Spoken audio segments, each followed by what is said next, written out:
Assalamualaikum warahmatullahi wabarakatuh. Bertemu lagi dengan saya Boy Sandi di pelajaran seni budaya. Nah, kali ini kita bertemu lagi di pembahasan selanjutnya. Dari sebelumnya kita sudah membahas karya-karya seni rupa berupa 2 dimensi dan 3 dimensi. Yang terakhir kita membahas tentang patung. Nah, kali ini kita akan membahas sebuah karya seni rupa yang berbeda dari patung, tapi dia tetap 3 dimensi, yaitu karya arsitektur.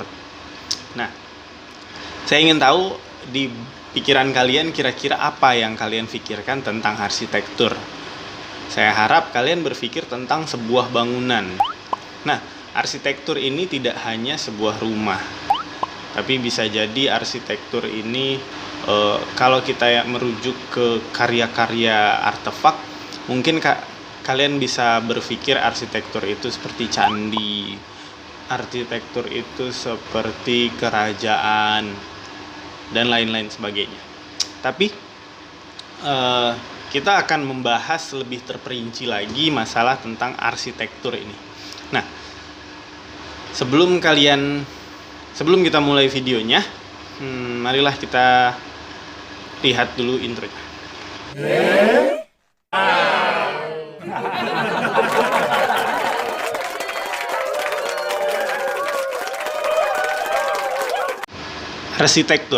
Arsitektur adalah sebuah seni dan ilmu dalam merancang sebuah bangunan.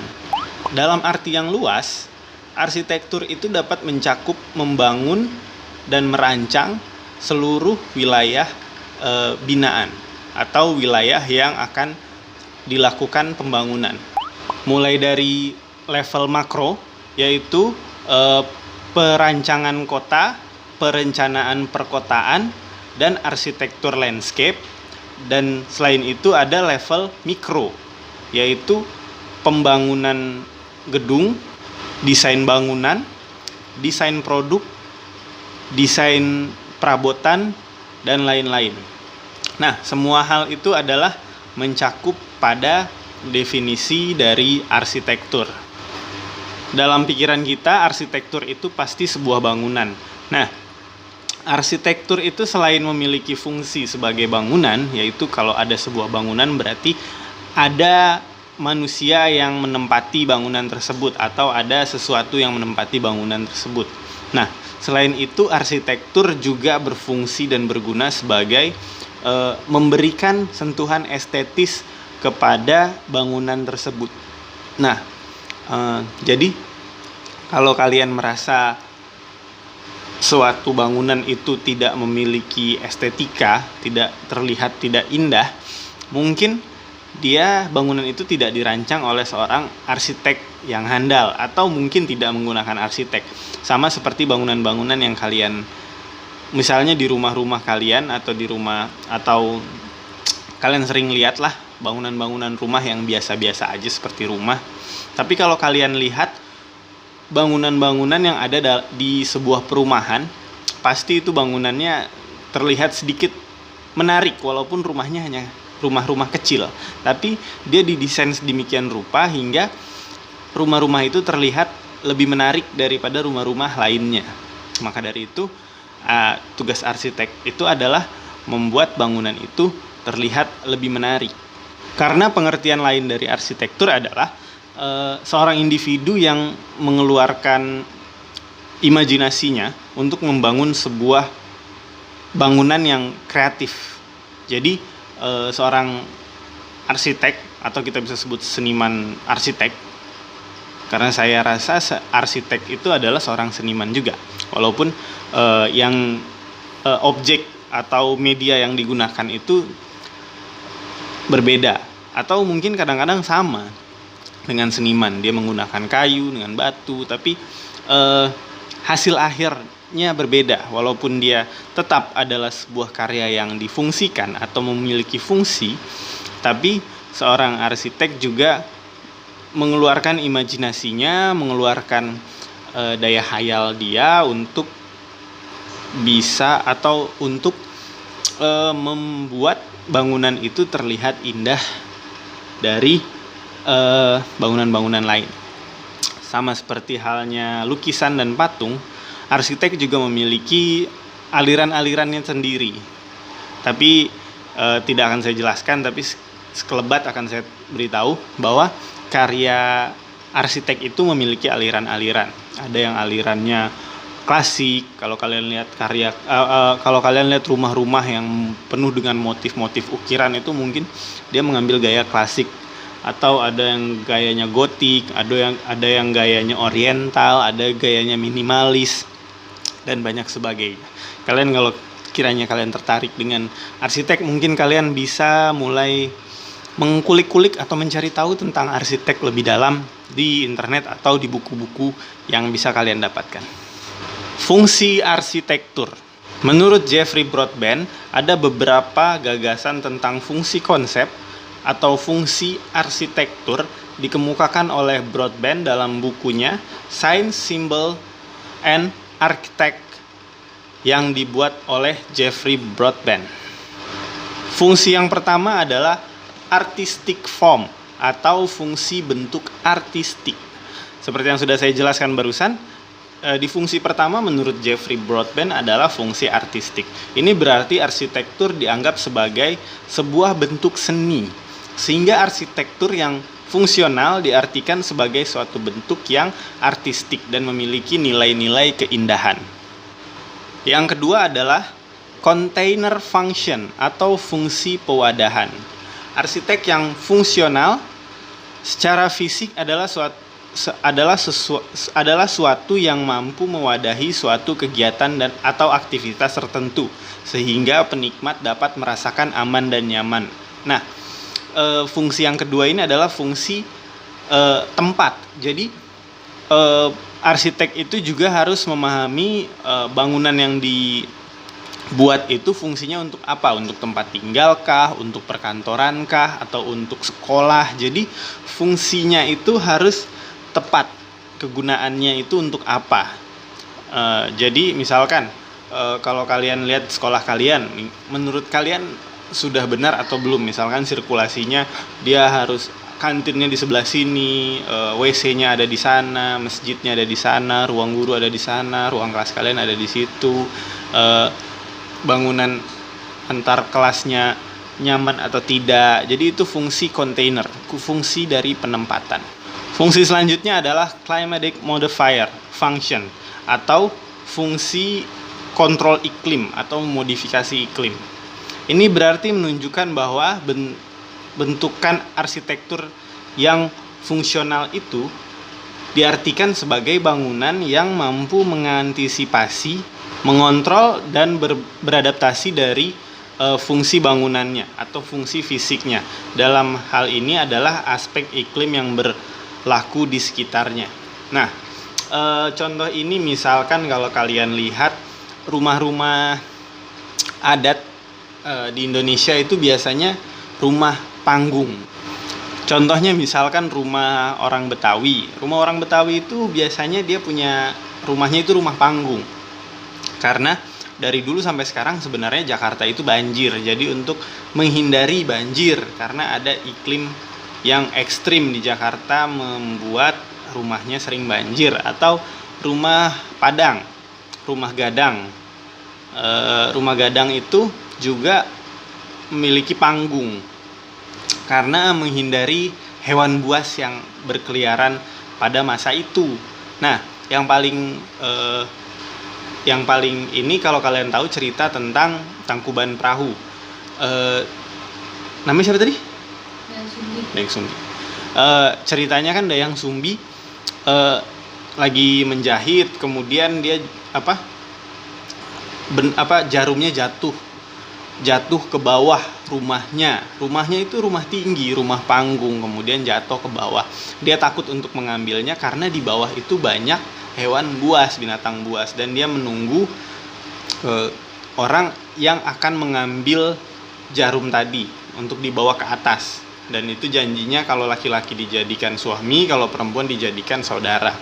Nah, itu adalah salah satu contoh climatic modifier karena dia membuat sebuah bangunan yang bisa beradaptasi dengan lingkungan tersebut.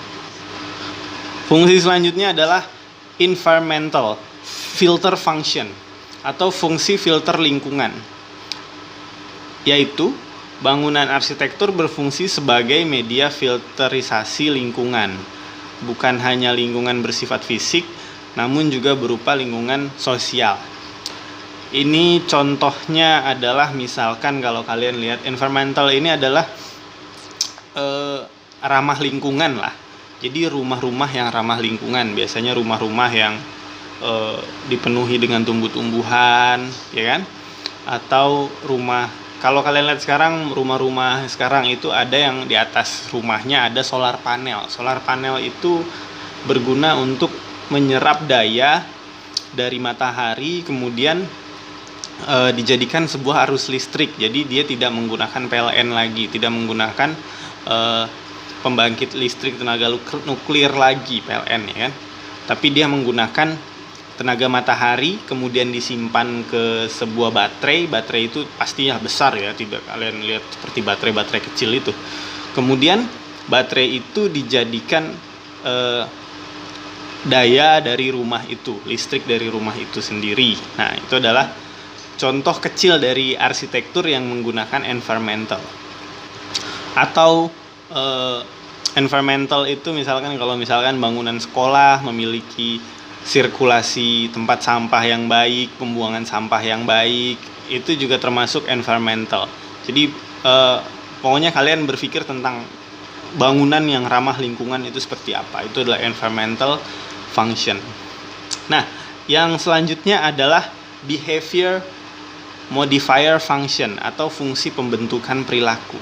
Fungsi pembentukan perilaku ini diartikan sebagai setiap olahan dalam suatu bentuk arsitektur pada gilirannya akan mampu memodifikasi, membentuk, bahkan memanipulasi tingkah laku seorang yang secara aktif berinteraksi dengan bentukan arsitektur tersebut. Biasanya behavior ini ya biasa dibangun di bangunan-bangunan seperti gedung atau sekolah, ya kita contohnya ke sekolah lagi lah. Sekolah ini akan membentuk perilaku seseorang, misalkan dibuat pintu gerbang yang bisa dilihat semua orang. Kemudian kalian yang terlambat akan malu ketika kalian terlambat karena bisa dilihat semua orang dan diakses semua orang. Atau masjid yang ada di depan. Masjid di depan itu akan membentuk perilaku kalian, untuk selalu mengingat sholat atau mengingat agama terlebih dahulu ketika masuk sekolah. Contoh kecilnya itu ya. Atau seperti tadi tempat sampah yang ada di sana, di setiap depan kelas misalkan, kemudian pembuangan sampah di sana, kemudian kantin ada di tempat yang paling belakang, atau kemudian kalian bisa mengakses ruang guru dengan cepat karena kita bisa tahu di mana tempatnya.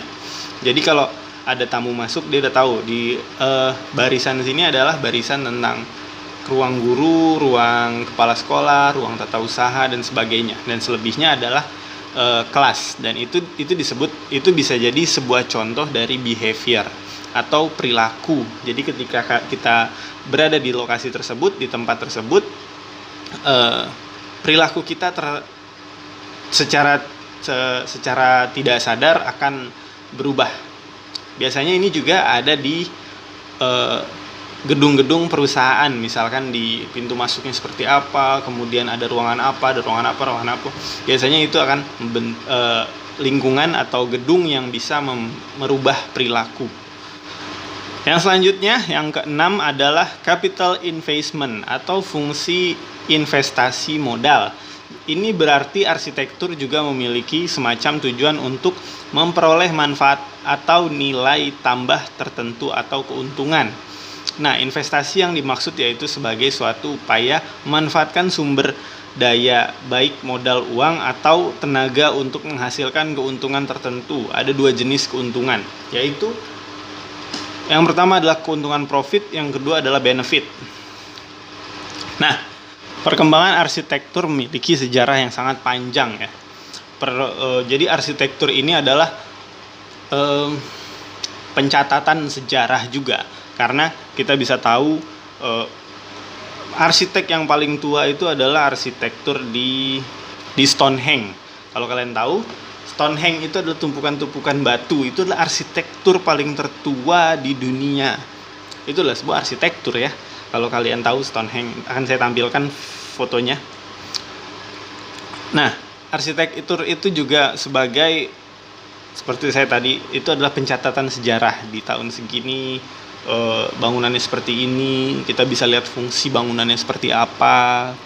Kemudian diikuti perkembangan pada zaman Mesir kuno, yaitu zaman Firaun, ada arsitektur piramida-piramida. Kalau kalian tahu, arsitektur piramida itu adalah arsitektur yang paling kuat di dunia, karena dia bisa menahan laju angin, dia bisa menghindari laju angin dari badai pasir, dari hujan besar. Piramid itu adalah arsitektur yang paling kuat sampai saat ini ya.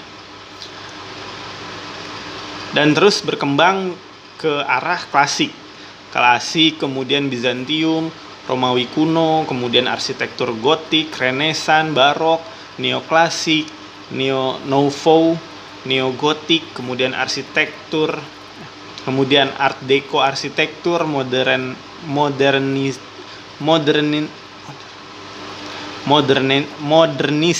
art style, hingga postmodern yang diterapkan pada saat ini. Nah, jadi pada saat ini bangunan-bangunannya sudah masuk ke bangunan-bangunan postmodernisme. Kira-kira begitu dulu pembahasan kita tentang arsitektur. Oke, segitu dulu pembahasan kita tentang arsitektur. Kita bertemu minggu depan. Assalamualaikum warahmatullahi wabarakatuh.